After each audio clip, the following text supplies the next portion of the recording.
So by the way, I'm Albert Gumisad. I'm from General Santos City. So malayo po pinanggalingan ko para kausapin lang ho kayo.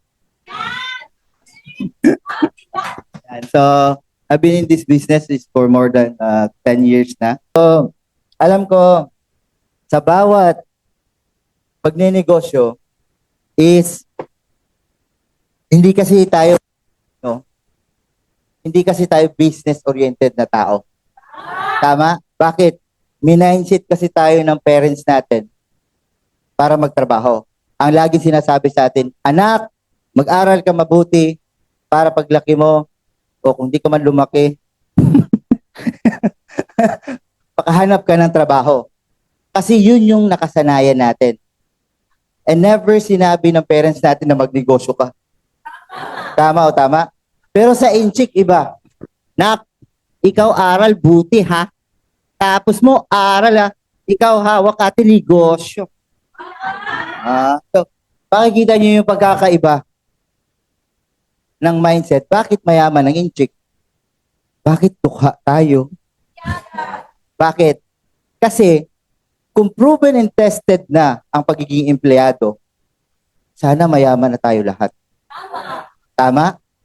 Kaya lang, hindi mo masisi ang mga Pilipino o yung mga inoopera natin ng business na hindi agad-agad papasok sa negosyo. Bakit? Because doon sa narinig nila pag nagnegosyo sila. Tama o tama? So, kaya pag inopera mo ng negosyo ang mga Pilipino, may mga dahilan yan. Tama o ma'am? May dahilan ka, tama? Bakit ayaw mo magnegosyo? Kasi bakit? Hindi kasi tayo pinalaki na business-oriented. So, unang dahilan, bakit ayaw mo mag-business? Una, tama ba yan? Tama ba yung una? Mali na. Tama? Una, lagi mo sinasabi, pag nagnegosyo ka, pag nagnegosyo ka, risky. Baka malugi. Tama o tama, ma'am? Di ba? Imagine mo, hindi ka pa nakaumpisa, lugi na iniisip mo. Ibig sabihin, tinanggap mo na malulugi ka.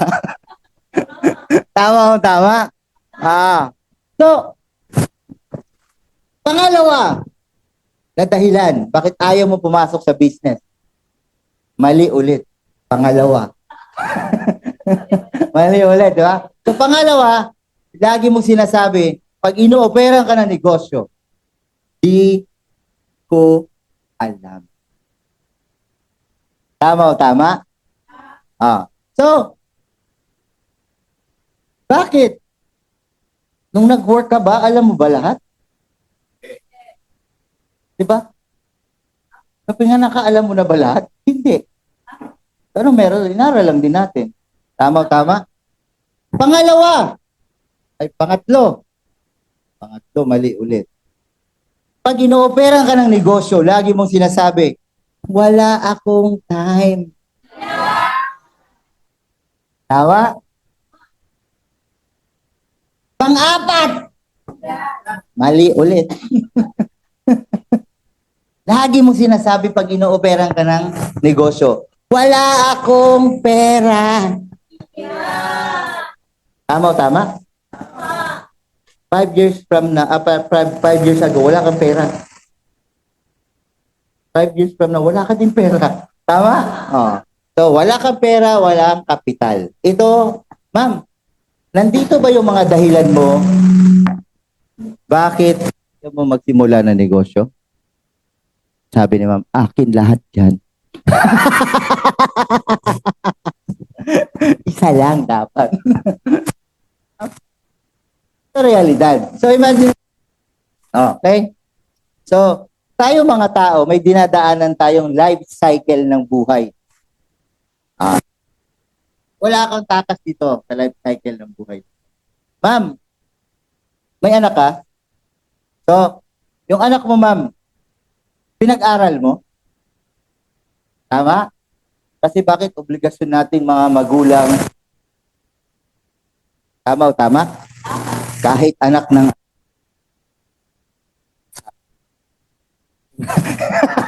Tama? Katapos mag-aral ng anak natin, anong sunod?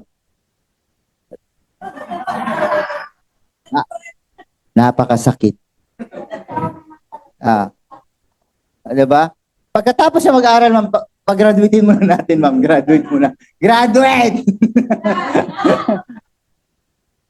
Sige na, ma'am. Pwede na rin paralin ulit. Tama, tama. Pagpalagay na lang natin, mabait siya, nakatapos siya. Tama? Graduate! After gumraduate ang anak natin, ma'am, anong gagawin niya? Magwo-work. Diba? Excited pa yan, ma'am. First job. Yung first job mo, naalala mo? Excited ka, di ba? Kahit balitan sweldo, di ba? Excited ka pumasok. Di ba? Nung katagalan, na-realize mo na mali ito. Tama, tama. So, imagine mo hanggang 65 years old o 60. Tama o tama? Kasi in-increase na ata nila yung retirement ngayon. Tama, di ba? 65 na, di ba? So, 65 years old. After 65 years old, out! Tanggal. Retired. Tama? So, magre-retired ka na, ma'am. Nag-retired ka na ba, ma'am? Nag-retired ka na? Hindi pa. So, pag nag-retired ka ba, ma'am, may pera? Meron. Tama? May pera. Kasi may makukuha kang retirement fee. Ma'am, wala ka ng work. Tuloy ang gastos? Tuloy ang gastos. So, para hindi maubos ang pera na to, anong naiisip mo, ma'am? Puta, scatter. Scatter, tataya na, mag-business. Diba? Imaginein mo. Ilang taon ka ngayon, ma'am? 54 si ma'am. 54. So, sabi mo, pero huwag ka matakot, ma'am. Later pa naman to. Ito yung ngayon. So, pinapakita ko lang sa inyo saan ang bagsak nyo. Ma'am, realidad to ng buhay. Tama o tama? Isa sa mga cycle to ng buhay na dadaanan mo. Tama? At alam ko, dinaanan mo na to. Tama? So, ma'am, nung 54 ka, sabi mo, Sir Albert, risky. Baka malugi ako. Pag dito ka ba nalugi at the age of 65, ma'am, hindi ba risky? Tama o tama? Baka hindi mo makaya dito pag dito ka nalugi. Baka pa na heart attack ka dyan. Tama? Oh. Sabi mo, nung 54 ka, Sir Albert, hindi ko alam yung negosyo. Anong alam mo dito sa business? Buong buhay mo nag-work, ha? Tapos bigla kang papasok sa negosyo? Anong mangyayari sa negosyo?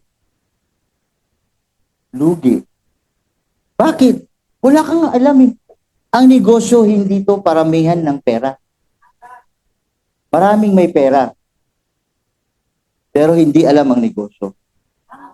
Tama? Kasi paramihan to ng experience ang negosyo. Sabi mo, doktor ka, ma'am. Sir Albert, wala akong time. Marami ka pa ba dito, ma'am?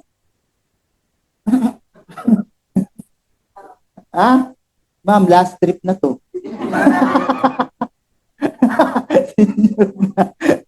Ang iba pa naman, pangarap pa naman maging senior. Shit! Wala senior. Iwan mo na, excite siya. Kasi sa 20% discount. Tama? So, imagine mo. Diba? So, sabi mo, Nung bata ka pa, ma'am, 54, wala akong pera, wala akong kapital. Diba? Imagine niyo. So, dito, magkakapital ka rin. Diba? Kaya lang, ma'am, anong gusto mo, ma'am? Now or later? Yan. Ma'am, ma'am, pag nag-join ka ngayon, ma'am, nag-join ka later, parehas lang ba? Hindi. Okay. Tingnan natin. Ma'am, join. Join, parehas? Parehas, tama? Nag-join ka pa rin. Tama? Ma'am, pag ngayon ka nag-join, ngayon mo inaral ang negosyo, inaral mo later, parehas lang ba? Parehas, hindi.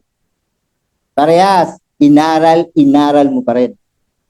So, pag ngayon ka nagdesisyon ka later, parehas lang. Kaya lang, ma'am, pag later ka nagdesisyon, later ka nag-join, later mo inaral ang negosyo, later mo ginawa, diba? Anong nasayang? Yung time mo. Time and effort is equivalent to life imprisonment.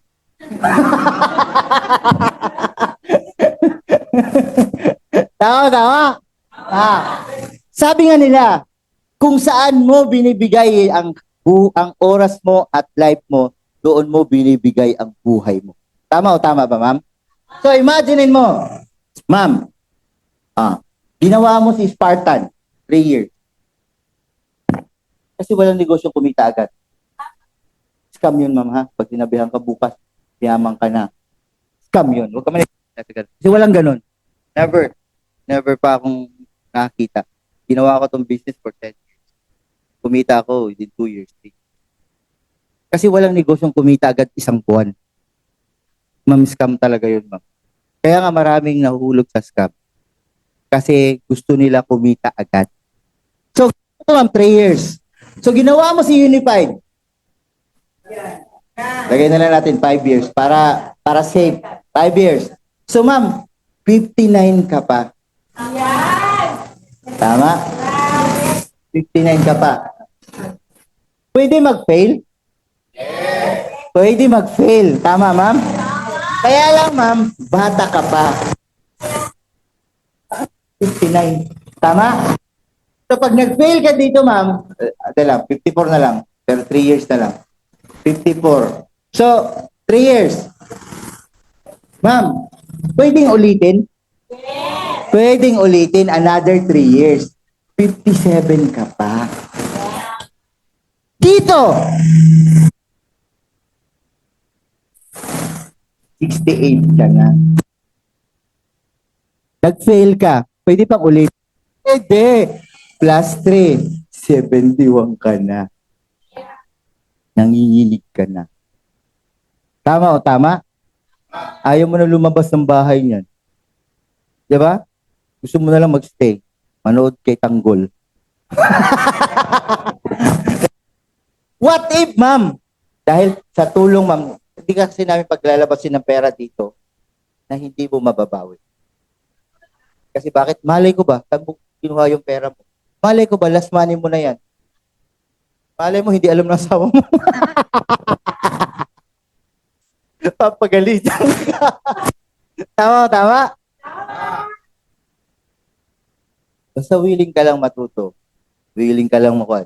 Mababawi yung 14,000. At walang nagpakamatay sa 14,000. May narinig ka na ba, ma'am? Wala, di ba? Walang nagpakamatay. What if, ma'am, at the age of 57, kumita ka, nagkakotse ka, kabahay ka, kumikita ka after 3 years ng 200,000 a month. Okay na ba? Yes! Sarap ba? No, sure. Imagine mo, 50-70, ma'am. Hindi mo kailangan ng 20%. Tama? Pagpatak mo ng 60, ma'am, binigyan ka ng 20% dito. Sabi mo, sa inyo na yan. Bakit? Marami akong pera. Tama o tama? Di ba? So, ma'am, pag marami kang pera, pwede mong pero hindi balikan yung oras na nawala. So, habang ginigising ka pa ni Lord, every day, pinaparemind niya na mangarap ka ulit. Kahit 70 ka na, basta ginigising ka pa ni Lord, hindi pa siya tapos. Kaya huwag ka mawalan ng pag-asa. Kasi, pag tapos ka na, hindi ka nagigising. So, habang ginigising pa tayo ni Lord, i-remind niya, mangarap ka ulit. Kasi bakit? Hindi, this is your right time. Hindi mo man na ma-appreciate ngayon, ma'am. Later on, pag kumikita ka na, ma-appreciate mo na at magpapasalamat ka dun sa tao kahit galit ka na in-invite ka. Nangako ba siyang papakainin ka niya? Ha? So ngayon, ma'am, kung ano mang meron ka dyan, kung tingin mo makakatulong sa'yo to, gawin mo. Kung tingin mo hindi. Kasi bakit? Ang common denominator natin dito, bakit tayo nagkita-kita? Kasi pa tayo mga walang pera. Kasi kung may mga pera tayo, wala tayo dito lahat ngayon. Si ma'am nagbakasyon sa Hong Kong, nagkape, umuwi agad ng Manila. Imagine mo ganun. Bakit? Mayaman eh. Kaya lang, nagkita-kita tayo dito because kailangan natin solusyonan yung problema sa pera. Tama? Yun yung nagbuklod sa ating mga dukha. Tama. So, gawin mo agad. Kasi ma'am, habang malakas ka pa, 54 ka pa. 3 years lang. Bigyan mo na ito 3 years, ma'am. 3 years lang. Makinig ka lang muna sa upline mo. Makinig ka lang sa upline mo. It doesn't matter kung bata yung nag-invite sa'yo. Ang importante, alam niya paano ka pakitain ng pera. Tama o tama? At huwag kang matakot. Ang pera, makikita pa yan. Pero, yung oras na nawala mo, hindi mo na maibabalik. Kaya, huwag kang matakot as long alam mong kikita ka. Kasi walang naglabas ng pera na hindi nila nakikita na kumita sila. Tama o tama? So, sa mga nandito sa online, anong gusto nyo? Now o later? Later na. 60 na kayo magsimula. 65 na. Diba? Imagine mo nag-negosyo. Anong negosyo na open niya? Sari-sari store. Diba? Nilagay niya ng grill. Kinulong niya sarili niya. Totoo naman, hindi na siya makaalis dun sa sari-sari store. Imagine mo, nagtrabaho ka ng ganong katagal, tapos ikaw mo lang ang sarili mo. Tama o tama? Everything. So dapat, bakit? Minsan lang tayo mabuhay, ma'am. Walang next life. Kung may next life man, baka lamok na tayo. Tama? So ngayon pa lang, i-enjoy mo dapat. So pag nakakita ka ng opportunity, tira agad. Kasi bakit? Tingnan mo kalagayan ko. Sinong nahihirapan? Ako, ikaw, ma'am. Ako, tama? Sinong blessed? Ikaw, ako. Ikaw, dalawa kamay mo, dalawa pa. Ma'am, negosyo. Tama o tama? Hindi mo kailangan magtrabaho. Bakit? Ito nagdasal mo. Tama o tama? Nagdasal ka, Lord. Tama? So, imagine. So, meron na to. Pinakita to. Hindi ka dinala dito ng wala lang mag... Tama o tama? At sa mga online, you decide agad-agad. Then you talk to your sponsor. Okay? And with that, bago ko tatapusin ko lang to sa isang kwento. Yeah! It's kwento.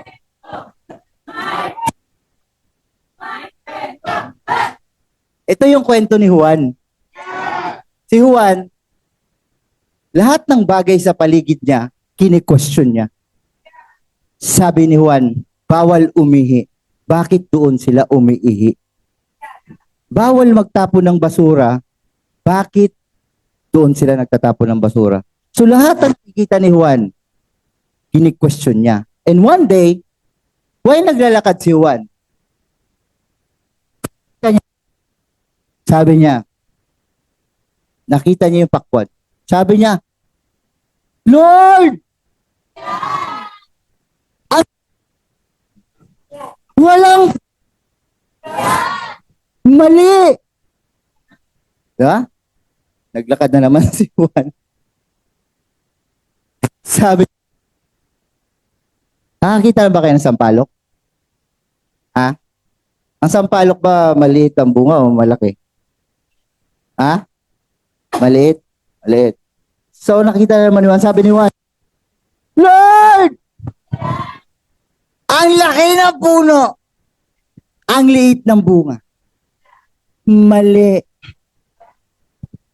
So, napagod si Juan at napaupo siya sa ilalim ng sampalok. So while nagpapahinga siya, biglang may nahulog na sampalok sa mukha niya. Pak! Pagkahulog niyang ganun, sabay-sabi agad niya, Lord! Tama ka! Imagine niyo kung ang bunga ng sampalok pakwan. Kumusta ang mukha ni Juan? Paano kung langka? Butas-butas sa mukha ni Juan. Tama o tama? So lahat tayo, tayong mga tao, lagi nating kini-question si Lord. Lord! Networking na naman! Diba? Kasi kung may pang-franchise ka ng Jollibee, McDonald's, wala ka dapat dito. Tama o tama? Ito lang yung na maliit ang kapital, pwede kang kumita na malaki. At pwede kang yumaman. Pero kini-question mo si Lord. Tama? Kasi, nagdadasal ka lagi. Bigyan mo ako negosyo, Lord, Lord. Totoo naman, ma'am. Every day, we pray. We pray. Lord, isang pagkakataon lang, Lord. Kaya lang choosy ka pa.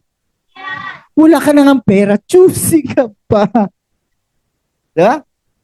Nagdadasal ka lagi, Lord, bigyan mo ako negosyo, ganyan. And a good thing, hindi rekta isasabihin ni Lord sa'yo, alam mo, nagdadasal ka, tapos biglang lalabas si Lord, ito yung flyers ni Spartan. Di ba tatakbo ka? Tama? Idat. Yan yung anghel ninyo. Nag-invite sa'yo, ma'am, hindi anghel ang mukha niya. Pero, bigyan mo lang ng oras. Bigyan mo lang oras sa negosyo. And believe me, sama-sama tayong yayaman dito. And with that,